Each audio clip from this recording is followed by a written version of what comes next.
What is up, friends? I was noticing this is particularly good lighting for my feet, and I wanted to come on and finally make a video following up on a question I received from an incredibly gracious and supportive YouTuber. You know who you are, and I appreciate you. Rio is enjoying himself, lollygagging in the grass, so I thought I would take this moment to finally follow up. The question that the person asked was about socks. And the context was, I'm trying to adapt to wearing more barefoot shoes, but the environment I work in doesn't allow me to wear shoes that are particularly breathable. They really need to protect their feet from all kinds of nasty stuff, and so leather is a better option. And they were curious about just how important it is to not wear socks, because of course when you're wearing no socks in shoes that don't breathe, sweaty feet, it's just not a nice experience. At least that was what I took from their question in terms of sort of the background. How meaningful a difference does it make to wear or not wear socks in your barefoot trajectory and journey? Period. Okay, there's my question, big picture.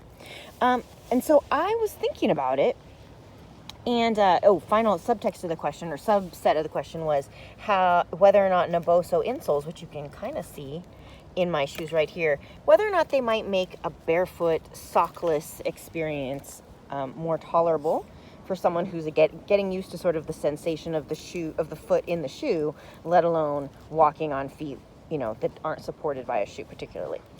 So here's the big picture for me. I think the most meaningful thing, I can't speak too well to the whole breathability, comfort level, sweaty feet, blistering, that kind of business, because that's so individual specific. We all run at different temperatures, warmer, colder feet, that kind of thing. So there's that. I personally hate wearing socks in any shoe, mostly because I like to take my shoes off so often that I get my feet really dirty, and putting a dirty foot in a sock feels way more gross to me than putting my foot in a shoe without a sock. So there's sort of just, superficial level comfort conversation. The bigger issue, I think, is the amount of range of motion that you may or may not be limiting physically and mechanically with the sock. So given the density of the weave of the sock, how elastic it is, how much restriction it may or may not be placing meaningfully on your metatarsal head splay, right? Because we're not just thinking about toe splay. We want the full metatarsal splay, but we can get some good activation of that in the toes. And very helpfully, the name is escaping me, but I think it's Foot Collective. The Foot Collective just posted about this very topic on Instagram this morning, so I will link their channel to you. And it was basically saying this exact point, that a lot of socks are made that are very restrictive, so they could keep your foot kind of bound from the resistance alone of the sock. Now, and that makes a lot of sense to me. My feet originally in particular were so weakened that the resistance of elastic in even just a basic sock, not a compression sock or anything like that, would absolutely have meaningfully interfered with my strength to spread my feet.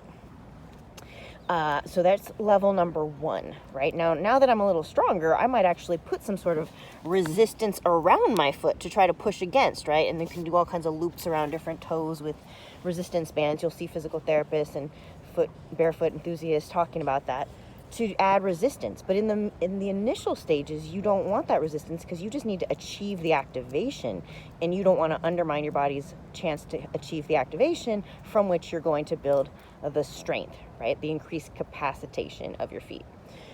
Second level of this is the stimulation that it takes to get that activation in the actual surface of the feet. And interesting, I need to find out where I just recently heard this, but there's actually more and more evidence that stimulation to the top of the foot, in addition to the glabrous skin on the bottom of the foot, is important for stimulating your feet, right? So I'm not as knowledgeable about that as I am about the bottom surface of the foot, but apparently it's an issue, and why would we be surprised? But it's an issue, taking a step back from that as well, even if it weren't, the sock is doing so much numbing and deafening, we'll say, to the foot's experience in the shoe just from the bottom of the foot, which we do know is packed with nerves looking for information about the world, about pressure, vibration, stretch. It's looking for feedback from the surface you're on to tell the muscles upstream in your legs, in your hips, etc., your pelvic floor, things that make a really big difference in terms of the way you move, right? If they're getting a numbing, a blinder on any of that, that's going to absolutely sort of undermine your strengthening progress. Because when you're strengthening barefoot, it's not just how strong your feet are, it's how strong your foot is and how able your body is to activate the muscles that are supporting your foot. So the foot is just like the very bottom of the pedestal. But in strengthening my feet, I'm strengthening my ankles and my calves and my hamstrings and my glutes. Like, you're strengthening upstream. And it's that relationship. It's that relationship of the feet to the bigger muscles upstream that have this conversation going that makes walking barefoot safe, right? You could have the strongest foot in the world, but if it's not supported by strong lateral hip muscles and, you know, a balanced leg strength, etc., then you can't expect it to do all the stabilization of your body. You're gonna have feet that collapse, arches that collapse, a foot that's in pain, right? Because it's being asked to do more than its fair share. So it's got this really pivotal role in that the nerves in the feet are helping you strengthen the leg, the muscles upstream in the leg, and then the foot is also reliant on the strength of the muscles upstream in the leg. It's quite circular. So there's the big picture. So if I haven't been clear, sorry, we got a little circular. My dog is like, are we gonna walk anywhere? He's like, I'm done with this field. Big picture. Number one, comfort level is probably subjective, but what I'll add to that is the tougher your feet get, I'll bet the less irritated they would be from like surface texture and irritation in the foot, in the shoe, that is. However, sweaty shoe, overly hot feet, that is super uncomfortable, and I can totally understand why wanting to have socks in the shoe in that instance.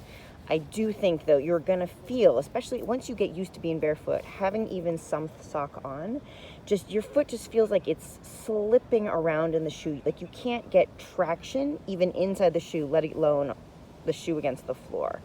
I'm trying to think if there's an equivalent. I don't have good imagery coming to mind, but it's just one more layer deafening the experience and making your foot feel like it's kind of just grasping for straws inside the shoe as opposed to meaningfully engaging the ground. So there's that. There's the potential resistance of the elasticity preventing toe splay, which is part of how the intrinsic muscles of your feet, muscles in your foot itself, are going to be strengthened. If your foot is all bound up like this, you can never get any range of motion in the foot to actually develop the intrinsic foot strength.